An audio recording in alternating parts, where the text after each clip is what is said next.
O tempo passou. Caim apresentou ao Eterno uma oferta tirada da sua produção agrícola. Abel também apresentou uma oferta, mas tirou-a dos primeiros animais nascidos em seu rebanho, carne de primeira qualidade. O Eterno gostou de Abel e de sua oferta, mas Caim e a oferta que ele havia trazido não foram aprovados por Deus. Com isso, Caim ficou indignado e irritado. Olá, bem-vindos. Este é o comentário bíblico João 8:32. Hoje vamos mergulhar numa das histórias mais antigas e, francamente, mais perturbadoras da Bíblia, a de Caim e Abel, lá em Gênesis capítulo 4.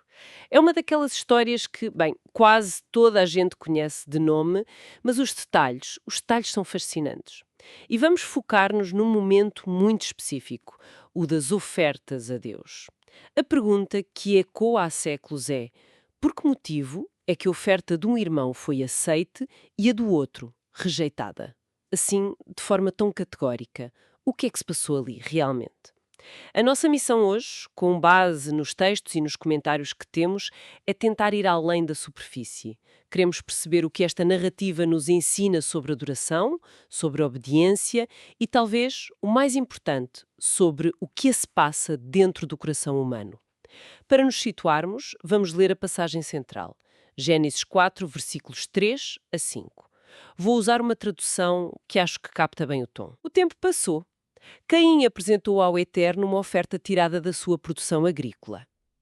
Abel também apresentou uma oferta, mas tirou-a dos primeiros animais nascidos em seu rebanho, carne de primeira qualidade.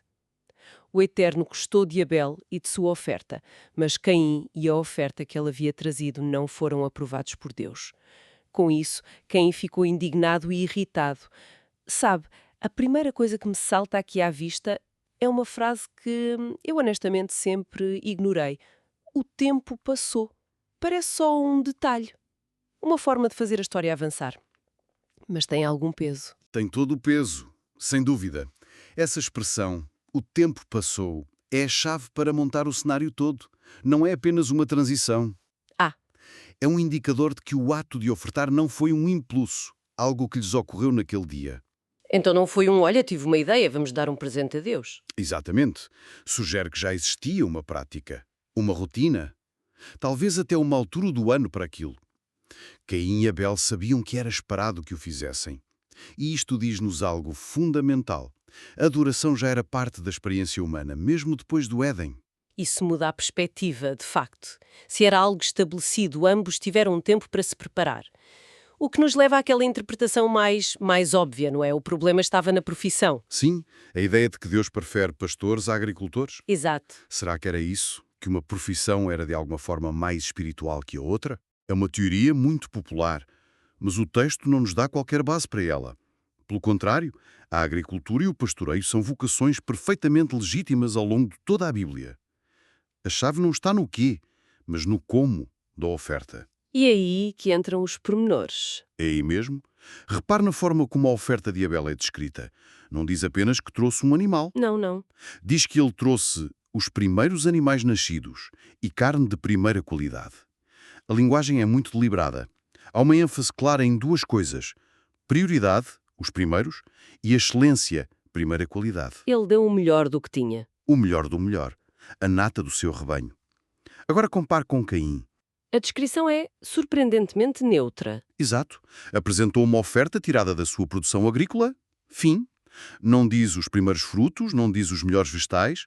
É genérico. Não. A narrativa está, de forma muito subtil, a surgir que a diferença não estava na capacidade deles, mas na atitude, na intenção por trás do ato de dar. É quase a diferença entre alguém que nos oferece um presente em que pensou, que escolheu com cuidado, e alguém que parou na primeira loja que encontrou a caminho de nossa casa. É uma analogia perfeita. Um presente fala sobre o valor que damos à relação. Abel, com a sua oferta, estava a dizer: tu tens prioridade e mereces o meu melhor. A oferta de Caim, parece comunicar algo mais próximo de pronto, está feito. Cumpri. E uma das nossas fontes, o livro Patriarcas e Profetas, vai ainda mais fundo. Afirma que Abel seguiu uma orientação divina específica sobre o sacrifício, enquanto Caim agiu por conta própria. Sim. E isso levanta uma questão complicada. A sinceridade de Caim não era suficiente? Quer dizer, ele estava lá. A intenção de adorar não contava. E essa é a pergunta do 1 milhão de euros, não é? Porque, à primeira vista, parece um pouco duro. Ele não ignorou o ritual. Ele apareceu, trouxe uma oferta. Exatamente. Parece um pouco rígido. Ele era agricultor, trouxe do que tinha. Esta ideia de que havia uma instrução que ele ignorou, o texto de Gênesis não o diz com todas as letras, pois não? Não, o texto de Gênesis 4 não o diz explicitamente, mas o contexto bíblico mais amplo aponta fortemente nessa direção. Onde? Mais tarde, no Novo Testamento, no livro de Hebreus, diz-se que, pela fé, Abel ofereceu a Deus um sacrifício superior. E a palavra fé, no contexto bíblico, não é um sentimento vago. Certo. É confiança numa palavra ou numa instrução que se recebeu de Deus. Isto implica que Abel estava a agir em resposta a algo que Deus tinha revelado. Portanto, a questão central não é tanto sinceridade contra insinceridade, mas obediência contra autonomia. Espera, então está a dizer que, para Deus, a obediência a uma instrução conhecida pesava mais do que a boa intenção de Caim? Exatamente. A adoração, na perspectiva que a Bíblia vai desenvolvendo, é uma resposta à revelação de Deus.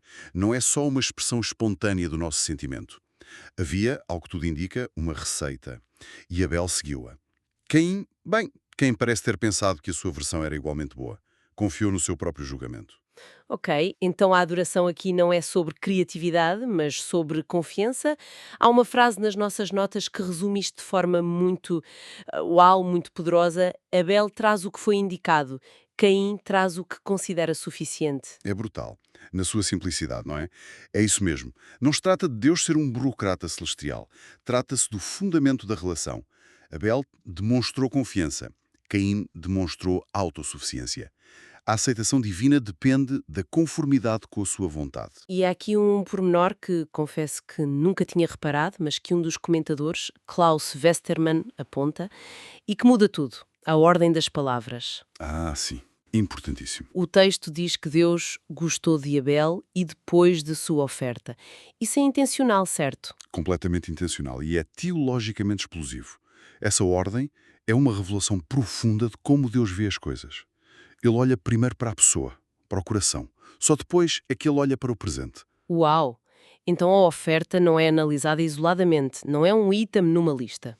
De todo, a oferta é vista como uma extensão, uma manifestação externa da condição interior de quem oferece. Não é uma transação, é uma expressão. A oferta não pode comprar a aprovação se a relação já estiver viciada. O comentador Gerhard von Hatt acerta em cheio, então, quando diz que o foco da narrativa é a disposição do coração. Exatamente. A adoração é, antes de mais nada, relacional. Só depois se torna ritual. Então a oferta de Abel foi aceite porque o coração de Abel já era aceite, e a de Caim foi rejeitada porque o seu coração já estava desalinhado.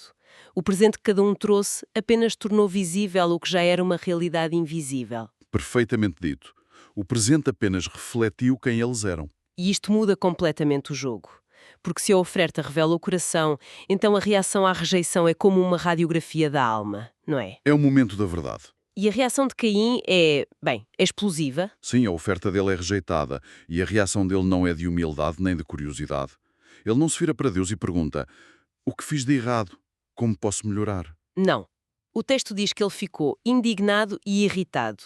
A culpa logo externa ou é de Deus por ser injusto ou do irmão por ter sido aceite? Exatamente. E essa reação é talvez ainda mais reveladora que a própria oferta. A rejeição divina, que podia ter sido um convite à reflexão, torna-se em Caim um catalisador para a raiva. E o conflito muda de eixo. Como assim muda de eixo? Bem, inicialmente o problema era vertical, certo? Entre Caim e Deus. Mas a partir do momento em que a raiva toma conta, ele desvia o foco. Ah, sim, claro. O conflito torna-se horizontal, direcionado contra a única outra pessoa no cenário, o irmão dele. Que não fez nada de mal. O único crime de Abel foi ter feito a coisa certa. Precisamente. E é aí que nasce o ressentimento.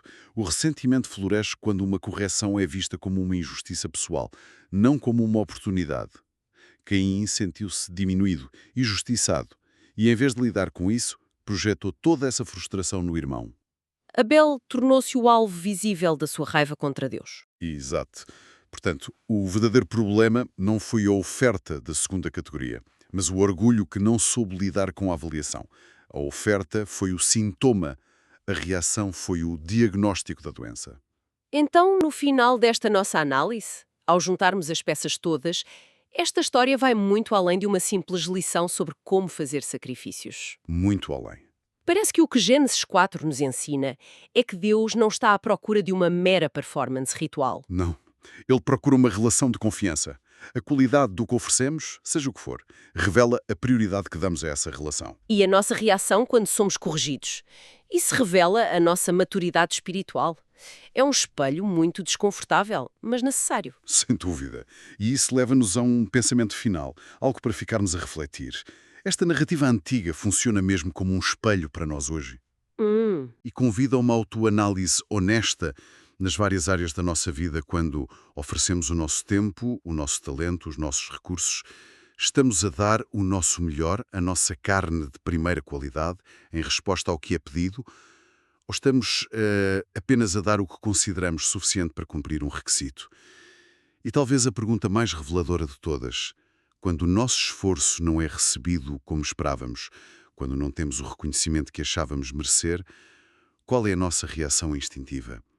É a indignação de Caim, que aponta o dedo e procura um culpado, ou é a humildade de quem se volta para dentro e pergunta: o que posso aprender com isto?